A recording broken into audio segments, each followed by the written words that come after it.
بہت بڑا جرم ہے جس کی سزا قرآن مجید میں سورہ بقرہ میں ان الفاظ میں آئی ہے، افتؤمنون ببعض الکتاب وتکفرون ببعض فما جزاء من يفعل ذلك منكم الا خزي في الحیاة الدنیا ویوم القیامة يردون الى اشد العذاب۔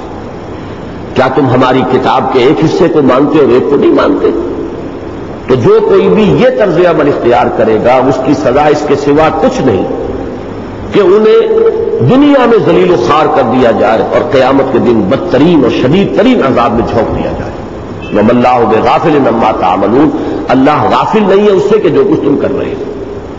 تو اس میں استثناء نہیں ہوگا، ادخلوا فی السلم کافہ، پورے کے پورے دین میں، پورے کے پورے اسلام میں داخل ہونا ہوگا۔ تو پہلا تقاضا تو پورا کیا نظری اعتبار سے حاکمیت کی بحث کا، وہ تو قرارداد مقاصد نے طے کر دیا۔ دوسرا تقاضا پورا ہو جاتا ہے اسلامی ریاست کا اگر یہ ایک دفعہ جو ہے اسے 100% نافذ کر دیا جائے، no legislation will be done repugnant to the Quran and the Sunnah, کہ اس ملک میں کوئی قانون سازی کتاب و سنت کے منافی نہیں کی جا سکے گی۔ اب اس نقطے کی طرف آئیے کہ اس سے بعض حضرات کو مغالطہ ہے کہ شاید اسلامی ریاست میں کوئی نئی قانون سازی ہو ہی نہیں سکتی، یہ بہت بڑا مغالطہ ہے۔ اس کو اصل میں ایک حدیث کے حوالے سے ایک تشبیہ جو میں نے ڈیولپ کی ہے وہ میں آپ کے سامنے رکھ رہا ہوں۔ حدیث نبوی ہے، بڑی پیاری حدیث، مثل المؤمن کمثل الفرس فی اخیتہ، مومن کی مثال اس گھوڑے کی سی ہے کہ جو ایک کھوٹے سے بندھا ہوا ہے۔ اب اس مثال کو ذرا میں نے بڑھایا ہے کہ فرض کیجئے ایک بہت وسیع میدان ہے اور آپ گھوڑے کو باندھنا بھی چاہتے ہیں لیکن یہ بھی چاہتے ہیں کہ اس کے پاؤں کھلے، بھاگے دوڑے، تو آپ کے پاس گنجائش ہے، آپ نے 100 گز لمبی رسی جو ہے اس سے کھوٹے سے گھوڑے کو باندھ دیا۔ اس کے نتیجے میں 100 گز نصف قطر کا ایک دائرہ وجود میں آ جائے گا کھوٹے کے چاروں طرف۔ اس میں گھوڑا آزاد ہے، رسی کچھ نہیں کہے گی اسے، وہ 50 گز پہ لوٹ لگائے، وہ 100 گز تک چلا جائے، مشرق میں جائے، شمال میں جائے، جنوب میں جائے، مغرب میں جائے، وہ بالکل کھوٹے کے ساتھ ہی بیٹھ جائے، یہ آزاد ہے بالکل۔ لیکن 101واں گز نہیں آئے گا اس کے لیے کہ نہ وہ مشرق میں، نہ شمال میں، نہ جنوب میں، نہ مغرب میں، کہیں بھی وہ 101 گز جو ہے وہ نہیں جا سکتا کھوٹے سے دور۔ تو گویا کہ اب اس میں ایک شکل آئی ہمارے سامنے، پابندی بھی ہے، آزادی بھی ہے، اس دائرے کے اندر اندر آزاد اور اس دائرے کی حدود کے باہر پابند، اس سے آگے بڑھ نہیں سکتا، تجاوز نہیں کر سکتا۔ اور دیکھیے بہترین لفظ قرآن مجید میں اسی لیے آتا ہے حدود اللہ، تلک حدود اللہ ہے، یہ اللہ کی حدود ہے۔ ومن یتعدی حدود اللہ فقد ظلم نفسہ، جس نے اللہ کی حدود سے تجاوز کیا اس نے اپنے اوپر ظلم کیا۔ اب یہی بات سمجھ لیجئے کہ جہاں کتاب و سنت کے احکام آ گئے وہ ہے یہ دائرہ، یہ حدود اللہ ہے، یہ نصوص ہے کتاب و سنت کے، اس سے تو تجاوز آپ نہیں کر سکتے۔ لا تقدموا بین یدی اللہ ورسولہ، اللہ اور اس کے رسول سے آگے مت بڑھو۔ البتہ اس 100 گز نصف قطر کے دائرے میں آپ آزاد ہیں، اس میں آپ قانون سازی کر سکتے ہیں۔ اسی لیے میں اس شخص کو جس نے یہ الفاظ قائم کیے ہیں، الفاظ معین کی اس دفعہ کے، میں اس کے فہم کا، اس کے فکر کا قائل ہوں۔ اس نے یہ نہیں کہا ہے کہ یہاں کتاب اور سنت ہی پر مبنی قانون سازی کی جا سکے گی۔ اگر یہ بات ہوتی تو قانون سازی کا دائرہ محدود ہو جاتا۔ آپ کوئی قانون نہیں بنا سکتے تھے جس کے لیے کوئی اصل کتاب اور سنت میں نہ دکھا سکتے کہ یہاں سے ہم ڈرائیو کر رہے ہیں، یہ قانون ہم بنا رہے ہیں۔ اگر یہ ہوتا کہ کتاب و سنت ہی پر مبنی قانون سازی کی جا سکے گی، اگر یہ بات طے ہوتی تو قانون سازی کا دائرہ محدود تھا۔ یہاں یہ ہے کہ کوئی ایسی قانون سازی نہیں کی جا سکے گی جو کتاب و سنت کے منافی ہو۔ جو شے منافی نہیں ہے، جس کو ثابت نہ کیا جا سکے کہ یہ قرآن و سنت کے منافی ہے، وہ قانون آپ بنا سکتے ہیں، چاہے اس کے لیے کوئی اصل، کوئی بنیاد، کوئی جڑ جو ہے وہ کتاب و سنت کے اندر موجود نہ ہو۔ یہی وہ بات تھی کہ جس کو حضور صلی اللہ علیہ وسلم نے شاباش کے انداز میں جب حضرت معاذ بن جبل کی آپ نے تحسین فرمائی تھی تو بات کیا تھی کہ جب انہیں یمن کا گورنر اور عامل بنا کر حضور بھیج رہے تھے تو پوچھا کہ اگر کوئی معاملہ تمہارے سامنے آئے گا تو کیسے طے کرو گے؟ انہوں نے عرض کیا کہ میں اللہ کی کتاب سے رجوع کروں گا۔ حضور نے دوسرا سوال کیا، اگر تمہیں اللہ کی کتاب میں کوئی بات نہ ملے اس سے متعلق تو پھر انہوں نے عرض کیا کہ میں آپ کا کوئی فیصلہ، آپ کا کوئی قول، آپ کا کوئی فرمان اس کے مطابق طے کروں گا۔ اب تیسرا سوال کیا، فرض کرو تمہارے پاس کوئی شے میرے قول میں سے، میرے فعل میں سے، میری سنت یا حدیث میں سے بھی کوئی چیز موجود نہیں، پھر کیا کرو گے؟ تو پھر انہوں نے عرض کیا کہ ثم اجتہد، پھر میں اپنی سی کوشش کروں گا۔ یہ ہے وہ اجتہاد کہ اس کا دائرہ وسیع ہے۔ اس اجتہاد کو جو شے لمٹ کرے گی، جو محدود کرے گی، وہ کتاب و سنت کے نصوص ہوں گے۔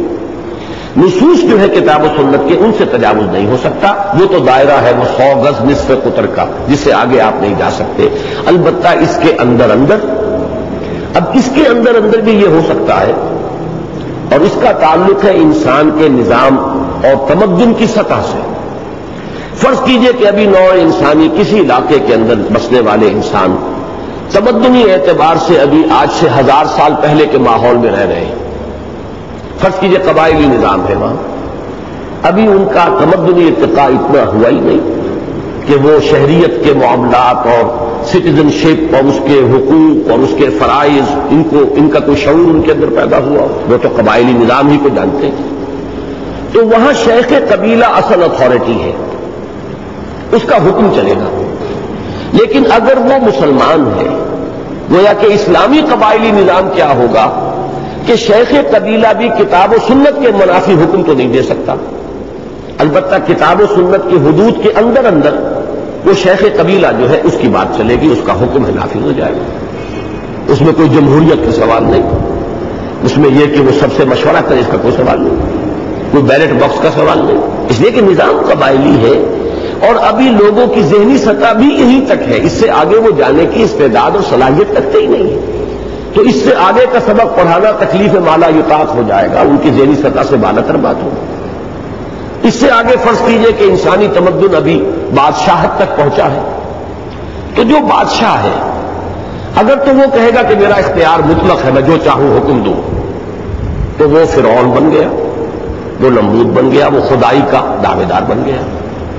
اگر وہ بادشاہ کہے کہ میں بھی اللہ کا بندہ ہوں، اللہ ہی کا حکم نافذ کروں گا، تو اب یہ فرعون نہیں ہے، یہ نمرود نہیں ہے۔ اس کی مثال حضرت داؤد کی ہے، حضرت سلیمان کی علیہ السلام۔ اگر وہ بادشاہ بھی خود اللہ کا بندہ ہے، اللہ کے احکام کی پیروی کرتا ہے اور اللہ کے احکام کے منافی کوئی حکم نہیں دیتا، البتہ یہ کہ جہاں اللہ اور اس کے رسول کے کسی حکم کی خلاف ورزی نہیں ہوتی وہاں وہ اپنا حکم دیتا ہے، تو یہاں بھی اس کو بھی ہم غیر اسلامی نہیں کہیں گے، یہ شرک نہیں ہے۔ البتہ نوع انسانی اب تمدنی ارتقاء کے ذریعے سے جس مقام تک پہنچ چکی ہے، وہاں انسان کے اندر، عوام کے اندر ایک شعور پیدا ہو چکا ہے کہ ہم کسی انسان کا حکم کیوں مانیں۔ یہ بات صحیح ہے، وہ بھی 2 ہاتھوں اور 2 پاؤں والا اور 2 آنکھیں اور 2 کان رکھنے والا ہے، اور ہمارے بھی 2 کان ہیں، 2 آنکھیں ہیں، اور ہمارے بھی 2 پاؤں ہیں، 2 ہاتھ ہیں، تو اس کو یہ بالادستی کیسے حاصل ہو جائے گی؟ اگر یہ شعور پیدا ہو گیا ہو کسی معاشرے میں، تو پھر اب شکل کیا ہوگی کہ اب ایک جمہوری نظام وجود میں آئے گا۔ وہ جمہوری نظام اگر مطلق جمہوریت ہے جس میں عوام کی حاکمیت ہے تو وہ کفر اور شرک ہے۔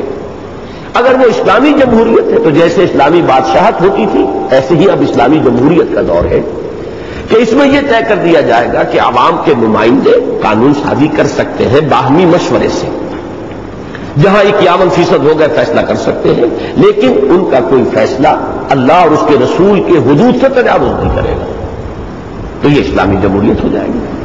گویا کہ اب جو دور ہے وہ یہ ہے کہ اس 100 گز نصف قطر کے دائرے میں کسی ایک شخص کی بات نہیں چلے گی اور کسی شیخ قبیلہ کا حکم نہیں چلے گا، کسی بادشاہ کا حکم نہیں چلے گا، بلکہ اب یہ جو شہری ہیں اس کے اندر بسنے والے، ان کی مجموعی رائے سے طے ہوگا کہ مباحات میں سے کون سی شے کو اختیار کریں، کون سے کو اختیار نہ کریں۔